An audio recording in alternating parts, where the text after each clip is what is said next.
અમદાવાદના જુહાપુરા વિસ્તારમાં ડિમોલેશનની કાર્યવાહી કરવામાં આવી છે અને આ વખતે જે ડિમોલેશનની કાર્યવાહી કરવામાં આવી છે તે ગેરકાયદેસર મિલકત નામચીન મોહમ્મદ મુશીર કુરેશી હોવાનું સામે આવ્યું છે.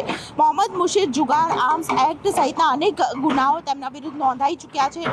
વેજલપુર વિસ્તારની અંદર ખંડણી જમીન મકાન કે દુકાન પડાવી લેવા સહિતની ગુનાહિત પ્રવૃત્તિ છે તેના વિરુદ્ધ આ તમામ પ્રકારના જે ગુનાઓ છે તે નોંધાયા છે. તેને લઈને ખાસ કરીને જે કાર્યવાહી કરવામાં આવી છે તેમાં મુશીરની જે હવેલી છે તે ગેરકાયદેસર મિલકત હોવાને કારણે તેની પર બુલડોઝર ફરી ચૂક્યું છે. મારી સાથે એસ્ટેટ વિભાગના અધિકારી છે શંકરભાઈ અસારી, તેમની સાથે વાત કરીશું. શંકરભાઈ, જે પ્રકારની કાર્યવાહી કરવામાં આવી છે, વારંવાર આપણે નોટિસ આપતા હતા અને આખરે હવે આ કામગીરી કરવામાં આવી છે, આટલો સમય કેમ લાગ્યો, કેમ આટલો વિલંબ થયો?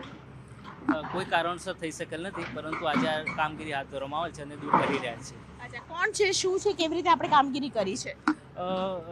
ઓન રેકોર્ડ જોઈએ તો મુશીરભાઈ કરીને બાંધકામ કરી રહ્યા હતા, એમની જ માલિકીનું હતું અને કોઈ પણ પ્રકારની મંજૂરી લીધેલ નહોતી. અચ્છા, આપણે કેટલા સમય પહેલેથી આ પ્રકારની નોટિસ આપતા રહેતા હતા અને અત્યારે 2025 ની ક્યારે સૌથી પહેલા નોટિસ? ઓક્ટોબર 2022થી નોટિસ આપવામાં આવેલ છે. અચ્છા, અને અત્યારે 25માં કામગીરી 3 વર્ષનો વિલંબ શા માટે?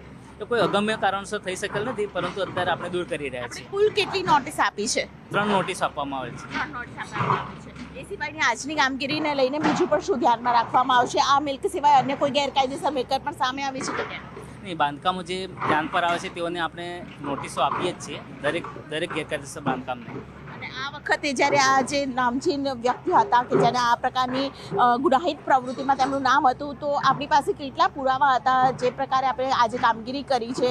3 વર્ષથી આપણી પાસે નોટિસ પણ હતી અને 2025માં કામ કરવામાં આવ્યું છે. અન્ય કોઈ મિલકત પણ છે કે કેમ જે કોર્પોરેશનના ધ્યાનમાં આવી હોય? એ અમે ચેક કરી રહ્યા છીએ. અમને પોલીસ વિભાગથી યાદી આપવામાં આવશે, એ પ્રમાણે અમે કામગીરી કરશું. અચ્છા, અને આગામી દિવસની અંદર જે તેના સાગરીતો છે તેના પણ ગેરકાયદેસર મિલકત હશે તે પણ આઈડેન્ટિફાઈ આપણે કરી છે? જી, અમને યાદી આપવામાં આવે છે, એ પ્રમાણે અમે આઈડેન્ટિફાઈ કરી રહ્યા છીએ. બિલકુલ. શું શું તોડવામાં આવ્યું છે? આખી જમીન તોડીને નાખવામાં આવી છે, ગેરકાયદેસર છે આ?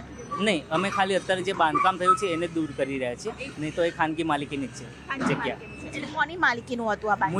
મુશીરભાઈ કુરેશી કરીને છે, એમની માલિકીનું છે. અને ગેરકાયદેસર હોવાનું કેવી રીતે સામે આવ્યું? એ અમને ફરિયાદ મળેલી હતી જે તે વખતે 2022માં, એટલે એ વખતે અમને નોટિસ આપેલી છે.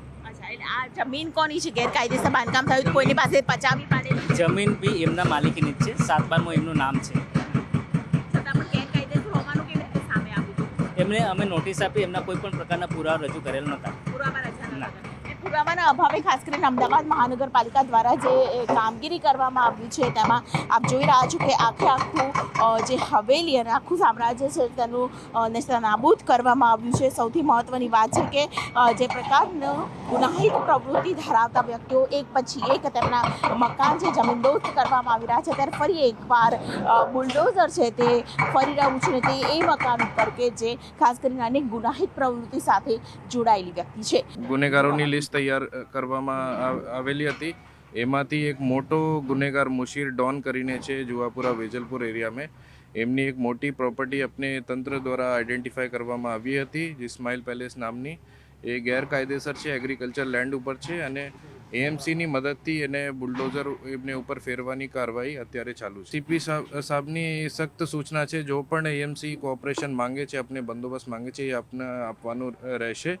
અને કોઈ પણ રીતનું ઇલીગલ કન્સ્ટ્રક્શન છે એએમસી દ્વારા કોઈ પણ રીતનું બંદોબસ્ત આપણે પોલીસ દ્વારા માંગવામાં આવે છે તો આપણે ફરજિયાત એમને પ્રોવાઈડ કરવાનું રહેશે. મુશીર એક મોટો ગુનેગાર છે, એમને મુશીર ડોન કરીને અહીંયા ઓળખ છે અને એમને ઉપર 9 જેટલા ગુના છે, જેમાં શરીર સંબંધી અને એક મર્ડર જેવો ગંભીર ગુના પણ છે. વધુ કાર્યવાહી ચાલુ છે. એમને માણસ અને બીજું એમનો પ્રોપર્ટી અને બીજો જો પણ ડોન છે જુહાપુરામાં એમની પણ પ્રોપર્ટી આઈડેન્ટિફાઈ કરવાનું કામગીરી ચાલુ છે.